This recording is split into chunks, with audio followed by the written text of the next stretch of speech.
بسم اللہ الرحمن الرحیم۔ محترم ناظرین السلام علیکم۔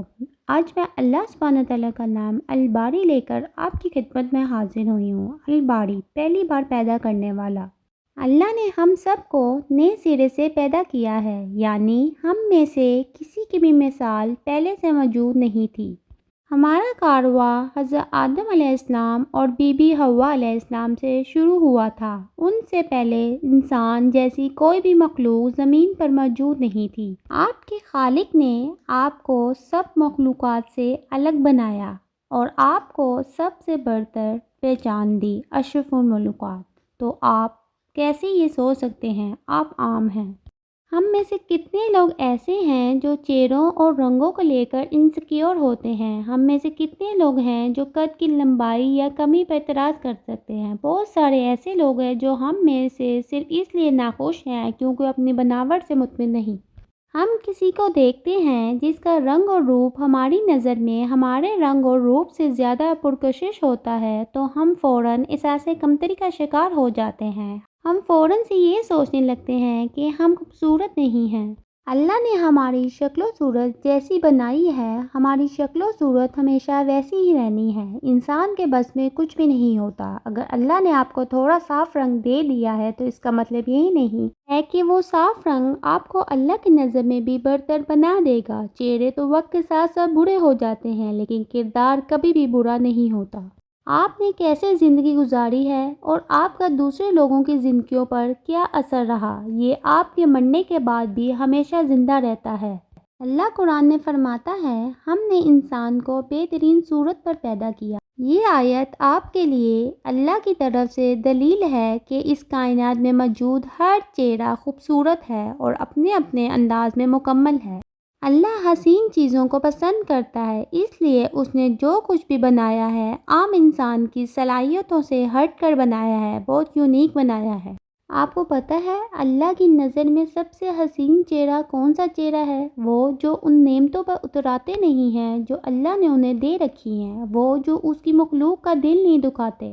اللہ کی نظر میں سب سے حسین چہرے وہی چہرے ہوتے ہیں جن سے مل کر کوئی بھی اپنا چہرہ خوف سے نہیں چھپاتا۔ کائنات کے سب سے پیارے اور پرکشش چہرے وہی ہیں جنہیں دیکھ کر ہر انسان اپنے آپ کو خوبصورت محسوس کرنے لگتا ہے، جن سے بات کر کر باقی سبھی چہرے مسکرانے لگتے ہیں، جس سے مل کر باقی سبھی چہرے بھی ایک جیسے نظر آنے لگتے ہیں۔ بس ایسے چہرے ہی اللہ کو پسند ہیں اور ایسے چہرے ہی اللہ نے اپنی محبت کے لیے بنائے ہیں۔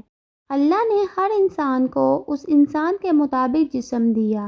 اللہ نے ہر چہرے کو دوسرے چہرے سے مختلف رکھا اور ہر ایک کو مختلف فیس فیچرز دیے۔ تو پھر یہ گوڑا، سانولا، موٹا، پتلا کیا ہے؟ کیسی تقسیم ہے پھر یہ؟ ہیں تو تبھی انسان اور انجام تو سب کا ایک جیسا ہونا ہے۔ تو پھر ہم نے کیوں خود کو یوں تقسیم کر لیا ہے؟ ہم نے کیوں یہ سوچ بنا لی ہے جو گورا ہوگا وہ حسین ہوگا اور جو سانولا ہوگا وہ بدصورت ہوگا، یا جو پتلا ہوگا وہ فٹ ہے اور جو موٹا ہوگا وہ انفٹ ہے؟ ہر انسان اپنے اپنے لحاظ سے مکمل ہے اور پرفیکٹ ہے۔ آپ نے بھی یہ خیال رکھنا ہے کہ آپ بھی لوگوں سے ان کے باطن کے لیے محبت کریں، ان کے ظاہر کے لیے نہیں۔ آپ نے کبھی بھی کسی کو اپنے وجود سے کمتری کا احساس نہیں دلانا اور نہ ہی آپ نے کسی اور کو دیکھ کر خود کو کمتر محسوس کرنا ہے۔ احساس کمتری بیماری کی طرح ہوتی ہے، ایسی بیماری جس کی آخری سٹیج پر پہنچ کر آپ کو خود سے نفرت ہو جاتی ہے، آپ کا اپنی ذات سے سکون ختم ہو جاتا ہے۔ جب آپ خود کا موازنہ دوسروں کے ساتھ کرنے لگتے ہیں تو آپ کو پھر یہی لگتا ہے کہ دیکھو اللہ نے فلاں شخص کو کتنا دیا ہے اور مجھے نہیں دیا۔ پھر آپ کو آپ کی نعمتیں دکھائی دینا بند ہو جاتی ہیں۔ اس لیے کبھی بھی خود کو کسی اور کے ساتھ کمپیئر مت کریں۔ یہ سب جو دوسروں کے پاس ہے اور جو آپ کے پاس ہے، یہ اللہ کی تقسیم ہے۔ آپ اس کی تقسیم پر اختلاف رکھیں گے تو آپ کا دل ہر اس نعمت پر اختلاف رکھنے لگے گا جو اللہ نے آپ کو دے رکھی ہے اور شاید دوسروں سے کئی زیادہ دی ہے۔ شکل و صورت کے معاملے میں کوئی بھی کم نہیں ہوتا، لیکن ہمیں خود میں کمیاں تب نظر آنے لگتی ہیں جب ہم لوگوں کی باتوں پر غور کرنے لگتے ہیں۔ پھر لوگوں کی ہم میں بتائی ہوئی خامیاں ہمارے ذہن کا حصہ بن جاتی ہیں۔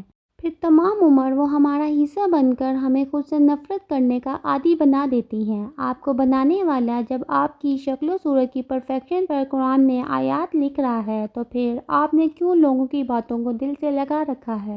ہم چونٹیوں کو دیکھتے ہیں، پرندوں کو دیکھتے ہیں، سب کی صورتیں اور بناوٹیں مختلف ہیں، لیکن انہوں نے کبھی بھی اللہ سے یہ اعتراض نہیں کیا کہ مجھے ایسا کیوں بنایا۔ انہوں نے کبھی بھی اللہ کی بناوٹ پہ اختلاف نہیں رکھا۔ پھر ہم تو اشرف مخلوقات ہیں، یعنی تمام مخلوقات سے برتر، تو پھر ہم کیوں اپنے ذہنوں میں یہ فطور پیدا کر لیتے ہیں؟ یہ باتیں تو اس زمانے کی ہیں جب لوگ جاہل ہوا کرتے تھے، جب لوگوں کے پاس اس بات کا شعور نہیں تھا کہ شکلیں انسان کو اللہ کے ہاں افضل نہیں بناتی، اعمال بناتے ہیں۔ لیکن ہم تو پڑھے لکھے باشعور لوگ ہیں، ہمیں تو پتہ ہے کہ حسن سے کردار نہیں ہوتا، کردار سے حسن ہوتا ہے۔ ان چیزوں پر آپ دل کیوں خراب کرتے ہیں جو اللہ نے بنائی ہیں اور جن کو اللہ نے آپ کے وجود کا حصہ بنایا ہے؟ آپ کا اس میں کوئی بھی عمل دخل نہیں ہے اور نہ ہی کسی اور کا اس میں کوئی عمل دخل ہے۔ اللہ نے اپنی مرضی سے جیسی چاہی آپ کی ناک بنائی، اللہ نے اپنی مرضی سے جیسی چاہی اور جس رنگ کی چاہی آپ کی آنکھیں عطا کی، اللہ نے اپنی مرضی سے جیسے چاہے جتنے گھنے چاہے آپ کو بال دیے، اللہ نے جہاں شروع ہونے کا حکم دیا وہاں سے آپ کا قد بڑھنا شروع ہو گیا اور پھر اللہ نے جہاں اس پہ رکنے کا کہا وہیں رک گیا۔ جو کچھ بھی آپ کے پاس ہے وہ اللہ کا انتخاب ہے اور اللہ سے بہتر تو کسی کا بھی انتخاب نہیں ہو سکتا۔ آپ کو بس یہ یاد رکھنا ہے کہ آپ کی یہ صورتیں بنانے والا اللہ ہے اور اس سے بہتر صورتیں کوئی نہیں بنا سکتا، اس سے بہتر آرٹ کوئی بھی تخلیق نہیں کر سکتا۔ ہم خود کو دوسروں کے ساتھ جتنا مرضی کمپیئر کر لیں، آخر میں ہم سب کے چہرے ایک جیسے ہی ہو جانے ہیں، بڑھاپا سب پر ایک جیسا ہی آنا ہے۔ پھر وقت اور عمر یہ نہیں دیکھتی کہ فلاں گورا ہے تو اس کے چہرے پر جھریاں نہیں پڑنی چاہیے، پھر تو سب نے ایک جیسی شکلوں میں بدل جانا ہے۔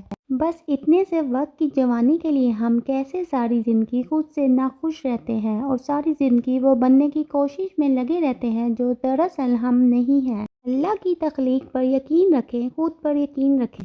کائنات کی ہر چیز اللہ نے بنائی ہے اور اللہ نے آپ کو جتنی محبت کے ساتھ بنایا ہے نا، اگر آپ کو اس محبت کا تھوڑا سا بھی اندازہ ہو جائے تو آپ کبھی بھی اس شک میں نہ پڑیں کہ کیا میں واقعی محبت کے لائق ہوں، کیا میں واقعی خوبصورت ہوں۔